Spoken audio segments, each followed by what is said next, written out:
1,114. As of a few moments ago, that's how many people have been killed by American police so far in 2017. This year is on pace to be worse than last year and will likely be one of the deadliest years for police brutality ever measured. That's more than police in most nations have killed in every year combined since I was born in 1979. I'm honest about police violence.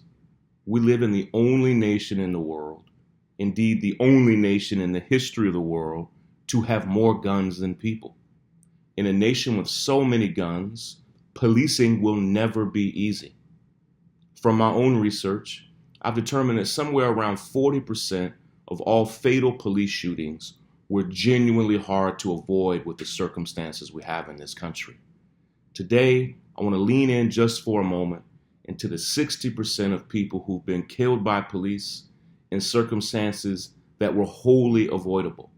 Many of these men, women, and children were having mental health emergencies and desperately needed a medical intervention.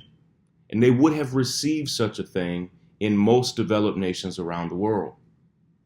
Over the years, thousands of completely unarmed people who did not have a gun or a knife or a weapon of any kind have been brutally murdered by American police, choked to death, shot in the face, shot in the back, many times when no crime whatsoever had even been committed by the victim.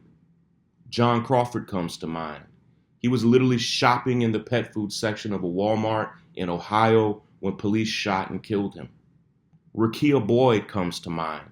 She was literally walking down the street in Chicago when a police officer, Dante Servin, thought that one of her friends who had a cell phone had a gun. No one had a gun. And from his car, he literally fired into the crowd, shooting and killing Rekia Boyd right there on the spot. Earlier this year in Texas, a cop literally fired an assault rifle into a car full of teenagers who weren't breaking the law, who were unarmed, nonviolent, who weren't wanted for a crime, shooting 15-year-old Jordan Edwards right in the face, killing him in front of his brothers. And somehow, none of these officers have been held responsible. Now, advocates for police often say that you can't judge police by a few bad apples. We have more than a few bad apples, but let's assume for a moment that that's true, that we're just dealing with a few bad apples. When are the few bad apples going to be held accountable? When are they going to be charged and actually convicted? Because our lived reality is that the rotten apples among us in these cases are protected perhaps more than the bad apples of any other profession in this country. It's wrong. It's very wrong.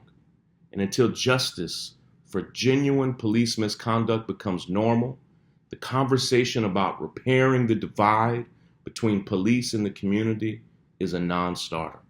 Thank you.